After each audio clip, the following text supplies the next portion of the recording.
और साथ ही साथ आपको बताएं कि आईसीसी ने चैंपियंस ट्रॉफी 2025 के लिए इनामी रकम का ऐलान कर दिया है। इवेंट की मजमूई इनामी रकम $69 लाख होगी। गुज़िश्ता एडिशन के मुकाबले में इस बार इनामी रकम में 53% का बड़ा इजाफा किया गया है।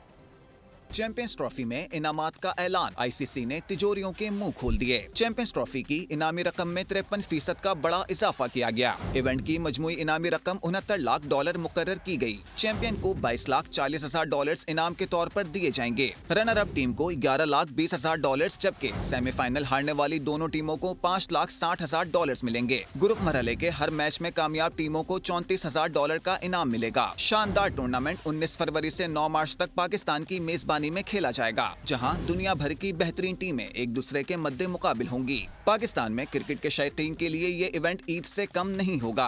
पाकिस्तान और बैरून मुल्क से लोग क्रिकेट मुकाबले मैदान में देखने के लिए बेताब हैं। सब्सक्राइब करें और बेल दबाएं ताकि कोई खबर रह न जाए।